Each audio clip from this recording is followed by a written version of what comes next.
pemirsa, apa kabar? Kami kembali hadir dengan sejumlah informasi yang dihimpun dari berbagai penjuru dunia.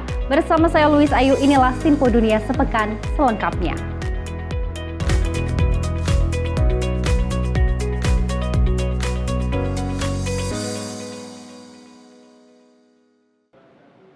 Kita awali informasi yang pertama, pemirsa. Sebanyak 2 warga Yaman tewas atas insiden serangan udara yang diluncurkan negara Israel terhadap pabrik semen Bajil di bagian barat Yaman.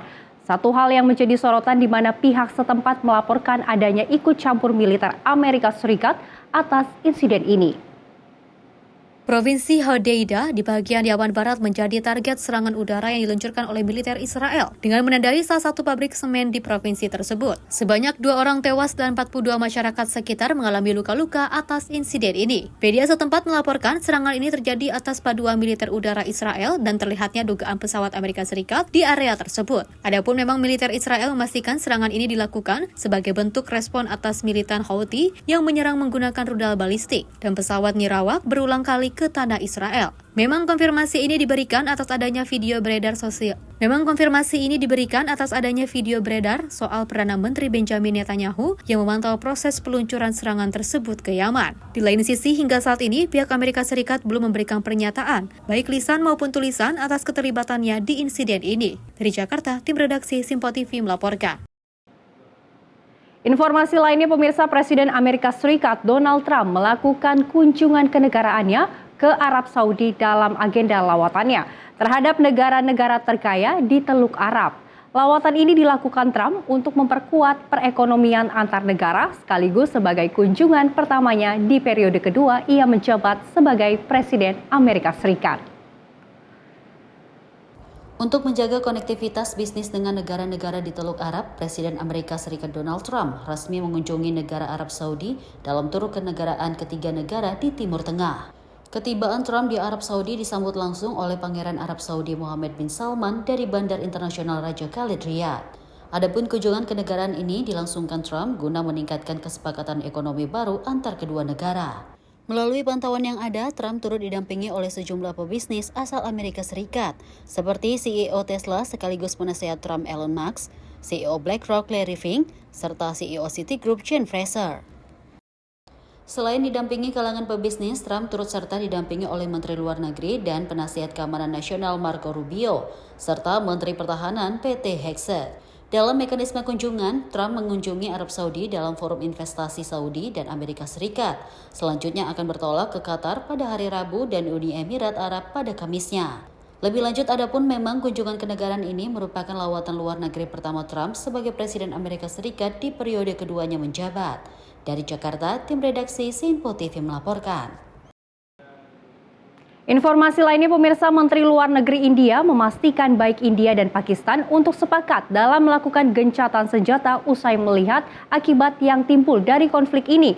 Usai kesepakatan ini, otoritas bandara Pakistan kembali memulihkan wilayah udara negara tersebut untuk semua menjadwalkan penerbangan. India dan Pakistan memiliki kesepakatan untuk menerapkan gencatan senjata penuh sejak Sabtu kemarin, usai melihat dampak eskalasi militer yang ditimbulkan di kedua negara tersebut. Kesepakatan ini diumumkan secara langsung oleh Menteri Luar Negeri India Vikram Misri, di mana dalam pernyataannya, dirinya mengungkapkan Direktur Jenderal Operasi Militer Pakistan menyetujui usulan gencatan senjata secara penuh bersama India. Adapun gencatan senjata ini berhasil disepakati setelah Pakistan melancarkan operasi Buyan Marsos sebagai bentuk serangan balasan atas rudal udara India yang meluluhlantahkan beberapa area di Pakistan. Di samping itu juga Presiden Amerika Serikat Donald Trump membenarkan hal ini melalui media sosial pribadinya soal gencatan senjata antara India dan Pakistan. I have a very brief statement to make. Following that, as you know, there will be a briefing by my colleagues from the military. The Director General of Military Operations of Pakistan called the Director General of Military Operations of India at 15:35 hours earlier this afternoon. It was agreed between them that both sides would stop all firing and military action on land and in the air and sea with effect from 1700 hours Indian Standard Time today. Instructions have been given on both sides to give effect to this understanding. The Directors General of Military Operations will talk again on the 12th of May at 1200 hours. Thank you. Melalui kesepakatan ini diharap kedua negara mampu berunding secara konstruktif mengenai masa depan hubungan kedua negara. Ditambah perlunya mediasi dari organisasi internasional seperti PBB dalam menangani hal ini. Dari Jakarta, Max, tim redaksi Simpo TV melaporkan. Pemirsa, keluarnya Amerika Serikat dari Perjanjian Iklim Paris dan mundur dari sejumlah komitmen transisi energi berdampak pada upaya transisi energi negara lain. Meski langkah Presiden Trump ini tidak mengejutkan, pakar mengkhawatirkan komitmen transisi energi negara lain termasuk Indonesia akan terpengaruh. Explaining that we are withdrawing from the Paris Climate Treaty. Di hadapan pendukungnya, Presiden Donald Trump tanda tangani instruksi Presiden yang menarik AS dari Perjanjian Iklim Paris sesaat setelah diambil sumpah jabatnya. Pandangan kebijakan Trump ini dipaparkan oleh Kepala Badan Perlindungan Lingkungan AS. Our mission is simple but essential: to protect human health and the environment. We must do everything in our power to harness the greatness of American innovation with the greatness of American conservation and environmental stewardship. We must ensure we are protecting the environment while also protecting our economy. Trump juga menarik AS dari sejumlah komitmen upaya transisi energi negara lain, termasuk Kemitraan Transisi Energi yang Adil Indonesia atau JETP Indonesia, yang bertujuan untuk mempercepat transisi energi. Meski demikian, Indonesia tetap berkomitmen untuk melanjutkan mekanisme transisi energi. JETP itu jangan diindikasikan itu hanya Amerika. JETP itu negaranya banyak, dan yang kemarin mendanai yang pertama ke Ijen itu memang dari Amerika. Lalu berikutnya kalau untuk yang di program JETP yang ada Energy Transition Mechanism itu lebih banyak Jepang. Kini, posisi kepemimpinan yang ditinggalkan AS diisi Jerman bersama Jepang. Germany has one of the largest project portfolios dedicated to Indonesia's energy transition and decided to deepen its involvement as co-lead in advancing the partnership's implementation. Gedung Putih tak merespons pertanyaan VOA terkait komitmen iklim Amerika maupun terkait JETP Indonesia usai mundur dari posisi kepemimpinan bersama.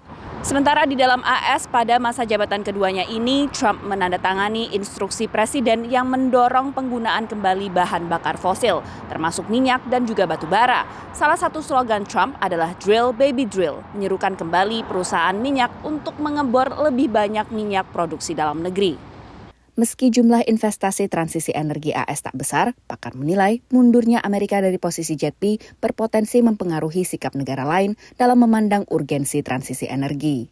Tapi kalau berbicara global leadership dan juga global diplomasi, sebenarnya ini adalah sebuah kehilangan yang cukup besar ya. Karena tentunya para pemimpin-pemimpin negara tetap akan melihat global optics. Kalau negara besar tidak mau berkomitmen, bagaimana dengan kami?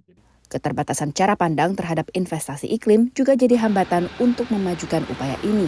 Fundamentally, orang Indonesia dan politisi kita harus diyakinkan bahwa transisi energi adalah perkara competitiveness, bukan perkara climate. Dan ini bagian yang kayaknya di Indonesia masih belum nyampe gitu. Kita masih berkonflik gitu, apakah misalnya kita bisa membangun kawasan industri hijau. Satu aja contohnya. Kita tidak sadar bahwa kalau ada perusahaan misalnya Samsung, Hyundai dan sebagainya mau bangun pabrik, mereka minta green energy dan mereka nggak bisa dapat, mereka pindah ke Malaysia. Data Sekretariat JETP Indonesia menunjukkan hingga Juni 2021 terdapat sekitar 281,6 juta dolar yang sudah didistribusikan ke 40 program yang dikelola 5 institusi keuangan dan 8 badan pelaksana. Dari Washington DC, Virginia Gunawan, Rifan Dwi Astono, dan tim VOA.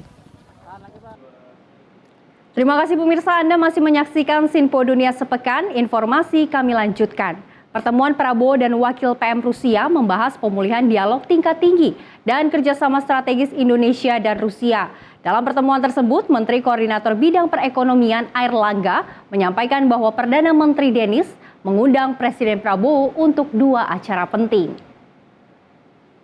Pertemuan antara Presiden Prabowo Subianto dan Wakil Perdana Menteri Rusia Denis Fimanturov di Istana Merdeka Jakarta pada 15 April 2025 menjadi titik awal kembalinya dialog tinggi antara Indonesia dan Rusia setelah terhenti akibat pandemi COVID-19. Menteri Koordinator Bidang Perekonomian Airlangga Hartarto yang mendampingi Presiden menyampaikan bahwa Denis Manturov menyampaikan 2 undangan penting. Undangan tersebut antara lain untuk menghadiri Parade Nasional di Rusia dan Forum Ekonomi Internasional St. Petersburg. Airlangga menambahkan bahwa forum ini akan menjadi platform strategis untuk memperkuat kerjasama ekonomi dan penandatanganan beberapa nota kesepahaman. Saja Bapak Presiden menerima Deputy Prime Minister pertama Manturov dari Rusia dan sebetulnya DPM Manturov hadir untuk dalam rangka high level dialog dengan Indonesia dan ini sudah kemarin sempat terhenti akibat COVID dan ini akan dimulai kembali dan dalam rombongannya kemarin DPM Manturov juga menggelar malam kebudayaan di Raffles Hotel. Nah, kemudian dalam pertemuan tadi DPM Manturov mengundang Bapak Presiden satu untuk hadir dalam parade di Rusia dan yang kedua dalam SPIF St. Petersburg Economic Forum, di mana dalam St. Petersburg Economic Forum itu diharapkan Bapak Presiden bisa hadir dan ada beberapa milestone kerjasama yang akan dibuat Memorandum of Understanding. Nah itu termasuk beberapa kerjasama ekonomi maupun kerjasama strategis. Airlangga kemudian mengungkapkan bahwa dalam pertemuan tersebut dibahas potensi pembukaan rute penerbangan langsung antara Moskow dan Indonesia. Selain itu, pemerintah Rusia juga mengusulkan sistem pembayaran yang lebih mudah bagi wisatawan Rusia di Indonesia. Airlangga menyebutkan bahwa kerjasama investasi menjadi topik utama, serta perkembangan perjanjian perdagangan bebas atau FTA antara Indonesia dan Eurasia yang diharapkan dapat menunjukkan kemajuan signifikan. Tim redaksi Sinpo TV melaporkan. Informasi lainnya pemirsa, sebuah perusahaan di California mengembangkan teknologi pendinginan baru dengan memanfaatkan lapisan film radiatif dengan menyalurkan panas ke antariksa. Lapisan film ini bisa menurunkan suhu hingga hampir 5 derajat Celcius, sehingga dapat membantu mendinginkan benda yang ada di lingkupnya. Ini tampak seperti panel surya, tapi sistem yang dipasang di atap pertokoan ini bekerja dengan cara sangat berbeda. Dengan mengirim panas ke luar angkasa, peralatan ini membantu mendinginkan toko di bawahnya. Teknologi ini memanfaatkan pendinginan radiatif, sebuah fenomena alam yang tidak memerlukan input energi tambahan. Pada siang hari, sebagian besar panas matahari diserap oleh benda-benda di bumi dan atmosfer. Namun sebagian panas dalam rentang inframerah masih ada yang lolos, seperti keluar lewat jendela sempit ke antariksa yang dingin. Film yang menutupi panel ini dirancang untuk menyalurkan panas melalui jendela itu, bahkan pada hari-hari terpanas. It's focusing the infrared or thermal energy of an object and beaming it in this very specific wavelength to the upper atmosphere. Panel ini berisi cairan yang didinginkan oleh film hingga hampir 5 derajat Celcius menurut perusahaan Skycool di California.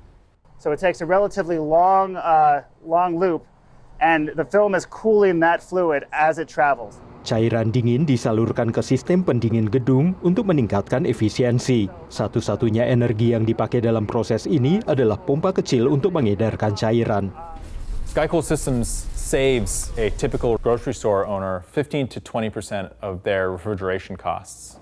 Teknologi pendinginan ini bisa banyak diterapkan. Sebuah proyek di India memasang film pada gerobak penjual dan menurunkan suhu lingkungan di dalamnya untuk membantu mengawetkan buah dan sayuran secara lebih lama. Perusahaan ini juga sedang mengerjakan bahan atap untuk bangunan di negara berkembang yang tidak memiliki pendingin ruangan. If you could cool those buildings without electricity, without water, and get them to a comfortable temperature inside, it has the potential to save lives, dramatically increase productivity around the world. Terobosan dari alat baru ini adalah memanfaatkan jendela sempit keluar angkasa yang dingin untuk mendinginkan planet bumi yang memanas.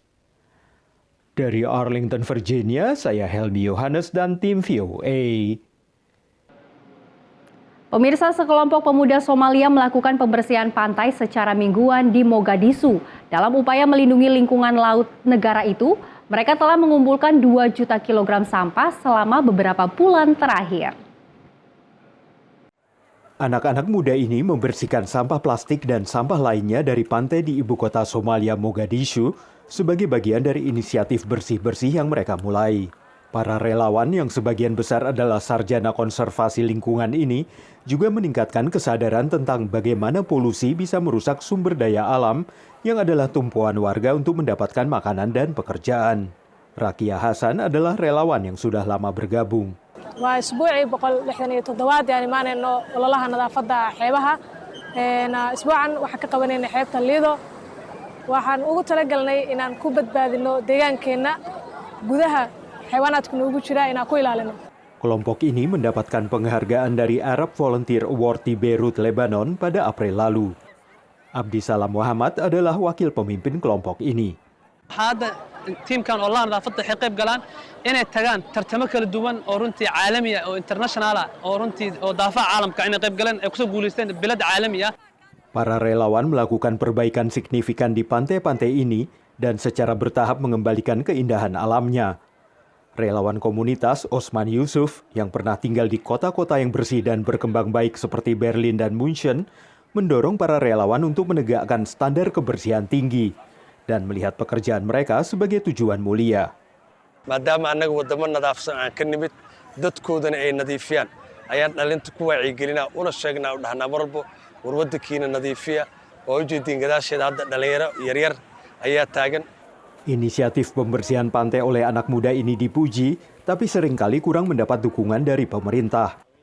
Penasihat senior bidang pariwisata pemerintah Yasir Bafo menjelaskan, ini bukan berarti meremehkan upaya para pemuda, tapi karena fokus pemerintah lebih pada isu-isu mendesak lainnya. dadaalka ay wadaan dhalinyarada runtii waxaa ka maqan kaalinta dowladda hadday noqon lahayd inay dhiirigeliyaan ama ay abaalmariyaan loo sameeyo habeen gaara ama mudnaan gaara ama maaragtay si bulshada horta loogu abaalmariyo. Para relawan ini juga menekankan pentingnya hubungan antara lingkungan yang bersih dan kesehatan masyarakat.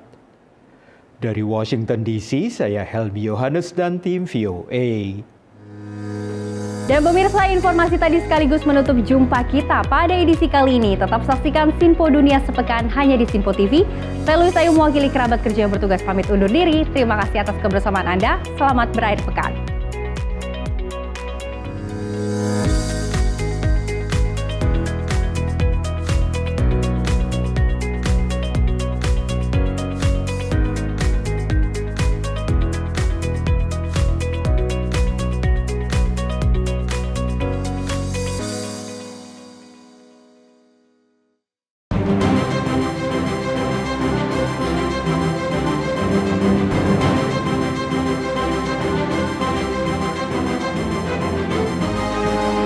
Sinpo TV, News, Sport, Entertainment.